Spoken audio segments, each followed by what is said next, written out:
सबसे पहले जानना है कि बहुपद हम किसको बोलते हैं। ठीक है, बहुपद कहते किसको है।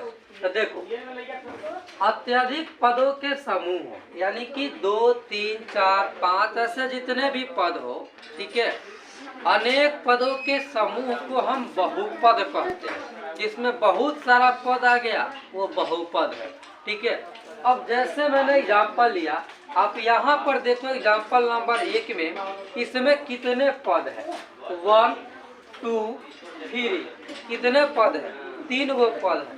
मतलब हम ये देख रहे हैं ये 3 पदों के मेल से बना हुआ है, अर्थात इसमें अनेक पद है, मतलब ये बहुपद है। यहाँ पर भी कितने पद है? 3 पद है, बहुपद है। अगर मैं ये लिखता है x² + 7, ये भी क्या है? बहुपद है। क्यों है? क्योंकि इसमें भी 1 से ज्यादा पद है। नेक्स्ट बात करेंगे। बहुपद क्लियर हो गए। चलिए आगे, अब ये पूछता है गुणांक पूछता है। क्या पूछता है? गुणांक। तो हम आगे गुणांक की बात करेंगे, पहले यहाँ पर समझ बात यही पर करते हैं गुणांक। अब देखो, अगर आपसे सवाल ये पूछेगा, ये बहुपद दे देगा, ठीक है, और आपसे पूछेगा कि इसमें x² का गुणांक कौन है, तो हमारा ध्यान सीधा जाना चाहिए कि इसमें x² है कहाँ। हमारा ध्यान कहाँ पहुँचना चाहिए कि x² कहाँ। हम देख लिए कि यहाँ पर x² है, ठीक है, तो इसके पीछे कौन सा अंक है? गुणा अंक। गुणांक का मतलब क्या था? गुणा अंक, यानी कि वह अंक जो गुणा कर रहा है। तो x में गुणा कौन अंक कर रहा है? 2। तो x² का गुणांक कौन हो गया? 2 हो गया। कोई दिक्कत नहीं ना है। अच्छा, कहीं इसी में पूछता कि x² का नहीं, x का गुणांक बताओ, तब क्या बोलते? आप देखिए इसमें गुणा वाला अंक कोई नहीं है, तो कोई नहीं होगा। नहीं, कोई नहीं है तो है। तो कौन है? 1 है। कौन है? 1 है। तो यहाँ पर x का गुणांक कितना हो जाएगा? 1। नहीं कुछ है तो वैसे परिस्थिति में x का गुणांक 1 हो गया। ठीक है, और यहाँ पर जो बिना x वाला है इसको हम बोलते हैं अचर पद। इसको क्या कहते हैं? अचर पद, यानी कि इसमें कोई x, y, z नहीं लगा हुआ है, तो इसको बोलते हैं अचर पद। यहाँ पर पूछेंगे कि x² का गुणांक कौन है, तो आप क्या कहोगे? नहीं कुछ है तो 1 है। कौन है? 1 है। अगर हम पूछते कि चलो x का गुणांक कितना, तो आप क्या बताते? 7 है। अचर पद कौन है? 2 है। कौन है? 2। समझ गए बात? इतना बहुपद क्लियर हो गया। गुणांक पूछेगा बता दीजिएगा। नेक्स्ट बात, आगे हम बात करेंगे। अब बात आती है घात का। ठीक है, हमारे क्वेश्चन में क्या करता है? एक बहुपद दे देता है और पूछता है कि इसका घात क्या है। तो देखो, घात क्या होता है? किसी भी बहुपद में जो सबसे बड़ा घात होगा उसको हम बहुपद का घात बोलते हैं। ठीक है, अब सपोज करो कि यहाँ पर मैंने एक बहुपद लिया। कितने पद है? 1, 2, 3 पद है, बहुपद है। चलिए हम घात की बात करते हैं। घात को इंग्लिश में कहते हैं पावर। क्या कहते हैं? पावर कहते हैं। ठीक है, अब यहाँ पर बताओ, यहाँ पर घात इसका कितना है? 2, और इसका नहीं कुछ है, घात कितना है? 1। इसका नहीं पूछा था कितना घात है? 1। बात समझ में आई? अब यहाँ पर घात कौन है? 2 है और 1 है। ये तीनों में सबसे बड़ा कौन है? 2। अर्थात इस वाला बहुपद का घात कौन होगा? 2। इसका घात कौन होगा? 2। कोई दिक्कत नहीं। अगली प्रश्न, यहाँ पर 3 है, 2 है और 1 है, यही ना घात है। यहाँ पर घात 3 है, 2 है और 1 है। तो हम देखेंगे यहाँ पर कि इस वाले प्रश्न में घात कौन होगा? कि जो यहाँ पर बहुपद दिया गया है इसका घात क्या होगा? क्या होगा बोलो? क्या होगा? अरे ऊपर पावर कितना है? सबसे बड़का पावर कौन है? 3। तो जो सबसे बड़का पावर है वही तो इस बहुपद का घात है। ठीक है, अब यहाँ पर क्वेश्चन देखो, यहाँ पर पावर कितना है? 2, और यहाँ पर 1 देते, इसका पावर कितना होगा? नहीं पूछा तो 1 है। क्या पावर है? 1 है। तो हम पूछेंगे कि इसका घात कितना होगा, तो आप क्या बोलोगे? 2। क्या बोलोगे? 2। क्लियर हो गए?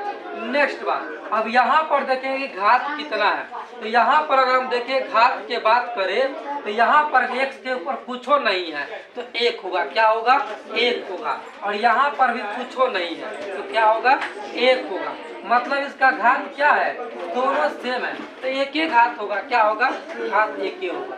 हमको देखो ये सब घात दिया है, लेकिन हमको पहचानना है कि उसमें सबसे बड़ा घात कौन सा है। नेक्स्ट बात करें, देखो जो घात एक वाला बहुपद होता है ना, यानी कि जिस बहुपद का घात एक होता है उसको हम या तो एक घातीय बहुपद कहते हैं या उसको हम रैखिक बहुपद कहते हैं। इतना याद रखना, ये रिमेम्बर रखना, इम्पोर्टेंट क्वेश्चन है, ठीक है।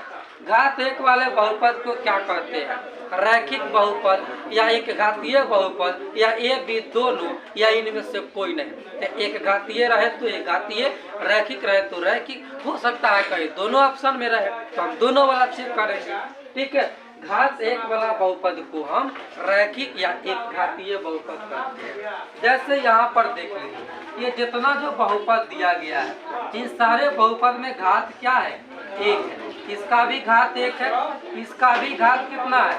एक है, और इसका भी घात कितना है? एक है। अर्थात घात एक वाला जो भी बहुपद होता है उसको हम रैखिक बहुपद कहते हैं। नेक्स्ट बात करेंगे, जो घात दो वाला बहुपद होता है, यानी कि जिस बहुपद की घात दो होती है उसको हम द्विघात बहुपद कहते हैं। क्या कहते हैं? द्विघात बहुपद। अब जैसे आप यहाँ पर देखो, इसमें घात कितना था? ये इसका घात कितना था? दो था। कितना घात था इसका? दो था। तो ये द्विघात बहुपद है, यह भी द्विघात बहुपद है और यह भी द्विघात बहुपद है। क्यों? क्योंकि इसकी घात दो है, इसका पावर दो है। यहाँ पर देखो, इसमें घात कितना है? एक दो है, इस पर और यहाँ कुछ नहीं है तो क्या होगा? एक होगा। तो ये दो और एक घात है, लेकिन दोनों में सबसे बड़ा कौन है? दो। हम कहेंगे कि इस बहुपद का घात दो है। क्या है? दो है। और जिसका घात दो है वह बहुपद क्या होगा? द्विघात बहुपद होगा। यहाँ पर भी घात कितनी है? इसका एक, इसका दो और इसका भी एक है, ठीक है। तो यहाँ पर बड़ा कौन सा होगा? दो, अर्थात ये भी द्विघात बहुपद है। यहाँ पर कौन है? दो, अर्थात ये भी क्या है? द्विघात बहुपद है। बात समझ में आई?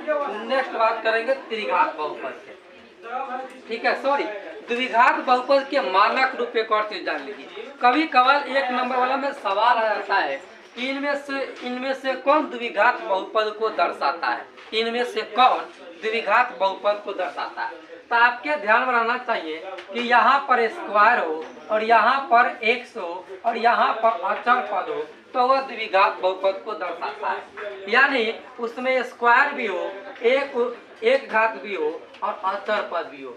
जैसे हम ले लेते हैं, अगर यहाँ पर 2 लिख दिए, यहाँ पर एक्स स्क्वायर लिख दिए और यहाँ पर 3x लिख दिए, क्या यह द्विघात बहुपद नहीं है? है। यह द्विघात बहुपद है या नहीं है? है। क्यों है? क्योंकि इसमें भी एक्स स्क्वायर यानी कि दो घात है और एक एक्स है और एक अचर पद है। अब कहिए क्या यह द्विघात बहुपद नहीं है? यह भी द्विघात बहुपद है। यह भी क्या है? द्विघात बहुपद है, ठीक है। ऐसे हम कहें कि द्विघात बहुपद का मानक रूप होता है क्या? A X square plus B X plus C. क्या होता है? A X square plus B X plus C. Next बात करें, जो घात 3 वाला बहुपद होता है उसको हम त्रिघात बहुपद कहते हैं। क्या बोलते हैं उसको? त्रिघात बहुपद कहते हैं। अब जैसे यहाँ पर देख लीजिए, इस बहुपद में घात कितना है? 3, अर्थात यह क्या है? त्रिघात बहुपद। यहाँ पर देख लीजिए, ऐसा क्वेश्चन पूछ देता है ऑब्जेक्टिव में, ठीक है, तो कर देता है तो उससे हल नहीं होता। क्यों हल नहीं? यहाँ पर सिंपल सा सीधा घात देखो, पावर, ठीक है। जो सबसे बड़ा पावर है, ठीक है, वह उसका घात है। और दूसरा बात, अगर सबसे बड़का घात 3 है तो त्रिघात बहुपद है, सबसे बड़का घात 2 है तो द्विघात बहुपद है, और सबसे बड़का घात अगर 1 होगा तो वो रैखिक बहुपद होगा या एक घातीय बहुपद है। तो यहाँ पर घात कितना है? 3, अर्थात ये क्या है? त्रिघात बहुपद। यहाँ पर घात कितने हैं? 2 भी है, 3 भी है, लेकिन दोनों में बड़ा कौन है? 3 है। तो ये त्रिघात बहुपद न कहलाएगा, इसको हम द्विघात थोड़ी कहेंगे, यह त्रिघात बहुपद है। यहाँ पर देख लीजिए, 3 भी है, 2 भी है, 1 भी है कि नहीं है? तो तीनों में बड़ा कौन है? 3, अर्थात हम इसको बोलेंगे कि यह त्रिघात बहुपद है। क्या है? यह त्रिघात बहुपद। अगली चीज, अब त्रिघात बहुपद का व्यापक रूप क्या होता है? ठीक है, यह मानक रूप क्या होता है? A X cube plus B X square plus C X plus D. यह होता है त्रिघात बहुपद का मानक। अगली बात, जो ऐसे दिया रहेगा या ऐसे दिया रहेगा, इस चीज को हम बोलते क्या है? तो इसको कहते हैं हिंदी में परवलय, इंग्लिश में इसको कहते हैं पाराबोला। क्या बोलते हैं इसको?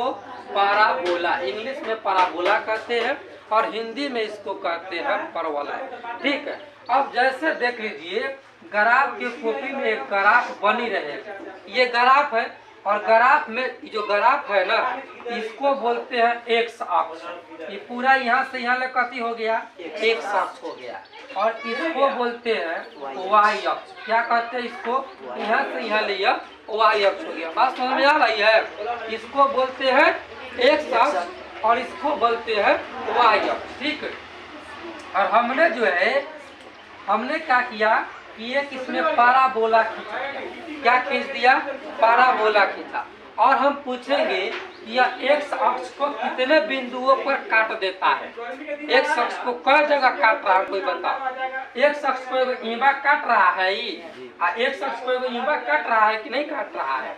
मतलब एक्स अक्ष को यह 2 बार काट रहा है। कितने बार काट रहा है? 2 बार काट रहा है। बात क्लियर हुई? अच्छा, मान लो सपोज कि यह जो है यहाँ पर एक ग्राफ खींच दिया और इसी चीज को ऐसे खींच देगा, तब तो हम कह रहे हैं कि एक्स अक्ष को तो एक के जगह काट रहा है ना, और वाई अक्ष को यह कितने जगह काट रहा है? 2 जगह। देख लेना, ध्यान देना, यह वाई अक्ष को 2 बार काट रहा है और एक्स अक्ष को 1 ही बार काट रहा है। ठीक है। अब इससे 2 शून्यक होते हैं और जो त्रिघात बहुपद होगा, ठीक है, उसकी शून्यकों की संख्या 3 होती है। यानी कि द्विघात बहुपद के शून्यक 2 गो, तो 2 बार काटता है, तो इसकी शून्यकों की संख्या 2 है। कितने शून्यक है? 2 है। और दूसरी बात, यह कैसा समीकरण है? यह जो ग्राफ खींचा गया है, यह ग्राफ किस समीकरण का ग्राफ है? द्विघातीय का। क्यों? क्योंकि जो द्विघातीय समीकरण होती है उसकी 2 ही घात होती है। कितनी होती है? 2 ही शून्यक होती है, और जिसकी 2 शून्यक है वह द्विघात बहुपद है। क्लियर? अब यहाँ पर देखेंगे कि यहाँ पर शून्यकों की संख्या कितनी होगी? आपको ये बताइए, शून्यकों की संख्या कितने होंगे? बताइए। यह एक बार यहाँ काटा, दूसरा बार यहाँ काटा और तीसरा बार यहाँ। देखो, वाई अक्ष से मतलब नहीं है, हम यहाँ सिंपल देख रहे हैं कि एक्स अक्ष पर कहाँ काट रहा है। क्यों ऐसा क्यों कर रहे हैं? क्योंकि जो ग्राफ बनाया गया है यह y बराबर px के लिए बनाया गया है। किसके लिए बनाया गया है? y बराबर px के लिए। यहाँ पर किसका नाम लिखा है? x। तो हम देखेंगे कि x अक्ष पर परवलय कितने बार काट रहा है? 3 बार काट रहा है, अर्थात इसकी शून्यकों की संख्या कितनी है? 3 है। अच्छा, जिस बहुपद के शून्यकों की संख्या 3 है, वो बहुपद कौन बहुपद होगा? वह त्रिघात बहुपद होगा। वह कौन सा बहुपद होगा? त्रिघात बहुपद होगा। यहाँ पर देख लीजिए, यहाँ पर ये बताओ कि शून्यकों की संख्या कितनी होगी? शून्यकों की संख्या कितनी होगी? 1। क्यों? क्योंकि यह जो परवलय खींचा जो गया है, यह परवलय एक्स अक्ष को 1 ही बार काट रहा है, अर्थात शून्यकों की संख्या कितनी है? 1 है। और इससे जो बहुपद बना, वो बहुपद कैसा बनेगा? एक घातीय या रैखिक बहुपद। कोई दिक्कत नहीं ना है। नेक्स्ट बात यहाँ पर कर लेंगे। अब यहाँ पर देखेंगे कि शून्यकों की संख्या कितनी है। किसकी संख्या? शून्यकों की संख्या कितनी होगी? तो हमारा ध्यान सिंपल सा जाना चाहिए। कहाँ पर? यहाँ पर देखना चाहिए। हमें ये देखना है कि जो एक्स अक्ष है, इस एक्स अक्ष को परवलय कितने जगह पर काट रहा है? एक जगह पर तो काटिए रहा है। कितने जगह पर? 1 ही जगह पर, अर्थात इसकी शून्यकों की संख्या कितनी है? 1 है। और यह किस प्रकार का समीकरण होगा? रैखिक या एक घातीय। समझ गए? कोई दिक्कत नहीं है? चलिए, तो इसी के साथ आप चैप्टर 2